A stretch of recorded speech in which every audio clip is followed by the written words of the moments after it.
खुलुमबाय लोगोफोर, गोजोन फुंबिलि बयनिसिमबो। नोंथांमोनखौ गोदान भिडिअ'आव आरो फिन खेबसेबाव बरायनाय जाबाय। आं दिनै नोंथांमोननि सिगाङाव 29 भाद्र 1431 मायथाइ एबा 15 सेप्तेम्बर 2023 मायथाइनि सानसेनि फान्जामुथिखौ फरायथिनो लादों। आसा खालामो नोंथांमोनहा भिडिअ'खौ नायना मोजां मोनगोन। गिबियावनो दङ मेष राशि। दिनै मेष राशिनि सुबुंफोरनि जिउआव सोलायनाय फैनो हागौ। राङारि नोजोरजों दिनैनि साना नायफामफिननायनि आरो सांग्रां बिथांखि लानायनि सान। दिनैनि साना नोंथांनि बाजेट आरो खरसा खालामनाय हुदाफोरखौ नायबिजिरनो थाखायबो मोनसे मोजां सान। गोसो जाना बायनायनिफ्राय गोजानाव था आरो गावनि इयुनाव रां थिसननायनि बाथ्रा सान। जुदि नोंथाङा मोनसे गिदिर राङारि थिरांथा लानो सानदोंब्ला बिजिरसंनो सम ला। वृषभ राशि। वृषभ राशिनि सुबुंफोरा दिनै गासैबो बिथिंनि सायाव साननांगौ। नोंथांनि गावारि आरो जिउराहायारि बिथिङाव मोनसे समानथि सोरजिनायाव गोसो हो। दिनैनि थांखिफोरखौ मोनफुंनायनि बाथ्रा सान। नोंथाङा नोंथांनि नाजानायाव जाफुंसार जागोन। गावारि जौगानाय आरो सोमोन्दोखौ साबसिन खालामनो थाखाय समा मोजां। रांखान्थियारि महरै दिनैनि साना सोलो गोनां आरो सोलो गोनां जानायनि सान। मिथुन राशि। दिनै मिथुन राशिनि सुबुंफोरनि गोसो बोनो हानाय आरो फोथायनाया सुबुंफोरखौ गोसो बोहोगोन। गावारि आरो जिउराहायारि जौगानायनि खाबुफोर नुजाथिगोन। नाथाय दिनै गासैबो बिथिंनि सायाव नोजोर लाखिनाया गोनांथार। मोजां मोनलायनाय, गोरोबलायनाय, जिउ राहानि दावगानाय आरो सावस्रियाव गोसो होनाया नोंथांनि सानखौ मोजां खालामगोन। रांखान्थियारि बिथिङाव दिनै साना जौगानाय आरो दावगानाय लाबोदों। नोंथाङा दोनथुमनायनि सायाव नोजोर होनांगोन। कर्क राशि। दिनै समानथि लाखिनो खाबु मोननो हागौ। दिनै सोमोन्दोआव मोनसे समानथि लाखि।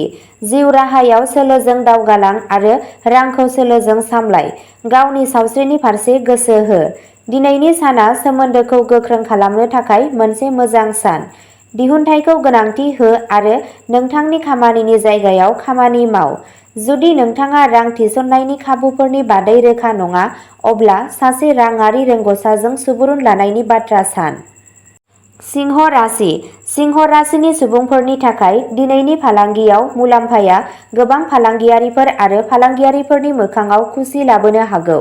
नोंथांनि खुरमा बाहागि आरो लोगोफोरखौ नोंथांनि रांखान्थियारि थासारिखौ सामलायनो दाहो, नङाब्ला नोंथाङा थाबैनो नोंथांनि रां बावजाखौ बारलांनो हागौ। नोंथाङा नोंथांनि जेननायनिफ्राय माखासे सोलोंथाय लानांगौ, मानोना दिनैनि थांखि दैखांनाया उनफिननो हागौ। कन्या राशि। दिनै नोंथाङा जोबोद सांग्रां आरो गोख्रै जागोन। दिनै नोंनि सावस्रिया नोंथांखौ मदद होगोन। जुदि नोंथाङा रांजों सोमोन्दो थानाय मोनसे गसराव थाबथादोंमोन, अब्ला दिनै बिजिरसालिया नोंथांनि फारसे राय होगोन। बेयो नोंथांखौ रांखान्थियारि महरै मुलाम्फा होगोन। माखासे सुबुंफोरा गुबुन हादोरावबो खाबुफोर मोननो हागौ। दिनै नोंथाङा नोंथांनि खामानिनिफ्राय जिरायनो हायो आरो गावनि जिउ लोगोरिजों माखासे मोजां सम हगारनो हायो। नोंथाङा नोंथांनि जिउ लोगोरिनिफ्राय जुनिया गोसो होनो थांगासिनो दं। तुला राशि। मोजां मोनलायनाय जिउनि थाखाय तुला राशिनि सुबुंफोरनि थाखाय दिनैनि साना मोनसे मोजां सान। दिनै नोंथाङा नोंथांनि जिउ राहायाव गोसो होनांगोन आरो सानथांखि बानायनांगोन। जुदि नोंथाङा मोनसे गोदान फालांगि एबा नोंथांनि जिउ राहायाव सोलायनायनि बाथ्रा सानगासिनो दं, अब्ला दिनै नायबिजिर आरो मोनसे आबुं बिथांखि बानाय। गावनि खरसानि सायाव नोजोर हो आरो राङारि थासारिखौ गोख्रों खालाम। जुदि गोनांथि जायो, अब्ला नोंथाङा रोंग'साफोरनि बोसोनबो लानो हागोन। वृश्चिक राशि। दिनै बे राशिनि थागिबिफोरा गावसोरनि मोजां मोनलायनाय जिउआव सोलायनायखौ मोनदांनो हागौ। दिनै सांग्रां जा। दिनैनि साना नोंथांनि रोंग'थिखौ दिन्थिनो आरो गावनि गुनखौ फोरमान खालामनो थाखाय मोनसे मोजां सान। सावस्रिनि नोजोरजों दिनै गावखौ जोथोन लानाया गोनांथार। धनु राशि। नोंथांनि गोसो बोहोनाया दिनै जुनियायै गोरा, जाय नोंथांनि मोनदांथिफोरखौ फोरमायनायजों लोगोसे सोमोन्दोखौ गोख्रों खालामनायाव मदद होगोन। दिनै नोंथांनि सोरजिलु आखु आरो दैदेननायनि गुनआ मख'जाथाव जाफुंसारनाय लाबोनो हागौ। गोदान सानस्रिफोरखौ सिगाङाव लाबोनो आरो मोनसे गोब्राब मावथांखिखौ दैदेननो एबा मासि जौगाहोनो थाखाय बे साना जोबोद मोजां। मकर राशि। दिनै रायज्लायनाय आरो बुजिनायाव गोसो होनाया नोंथांनि सोमोन्दोफोराव मुलाम्फा होगोन। जुदि नोंथाङा मोनसे सोमोन्दोआव दं, अब्ला गावनि जिउ लोगोरिजों गोथौवै सोमोन्दो लाखिनो सम ला। दिनै नोंथांनि जिउ राहायारि जिउआव मोनफ्रोमबो खामानिनि फारसे मोनसे समानथि राहा लाखिनायनि इसारा होदों। रांखान्थियारि महरै दिनैनि साना सांग्राङै बिथांखि लानाय आरो नाङै खरसानिफ्राय बारग'नायनि सान।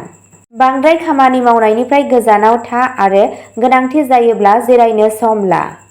कुम्भ राशि, नोंथांनि जिउ राहायारि गोहोआ बांगोन। नोंथाङा थासारिफोरखौ मोजाङै सामलायगोन। रां थिसननाया बांगोन। नखरारि सोमोन्दोआ साबसिन जागोन। सोमोन्दोफोरा गोरोबनाय आरो खुसि जागोन। मोजां मोननाया गोख्रोंसिन जागोन। नोंथाङा आंगोफोरनि मिजिंथिनाय बादियै थागोन। गावजों गाव बुजिलायनाया बांगोन। फोथायनाय आरो सोमोन्दोफोरा गोख्रों जागोन। नोंथाङा मोनसे हेफाजाबारि आखु लाखिगोन। नोंथांनि सावस्रिया मोजां जागोन। मीन राशि, गावनि आंगोफोरनि जिंगाखौ नेवसिनाङा। सोमोन्दोआव सांग्रां जा। दिनैनि अननाय आरो अननायनि सोमोन्दोखौ गोख्रों खालाम। फालांगियारि बादायनाया नोंखौ मुखुब दोनगोन। रांखान्थियारि हाबाफोराव बेरेखा हान्जानिफ्राय सांग्रां जा। बांद्राय थुलुंगानायनिफ्राय गोजानाव था। खैफोद गोनां नाजानायनिफ्राय गोजानाव था। सोलोजों आवगाय। नंखाय रादाबफोरखौ नेवसि।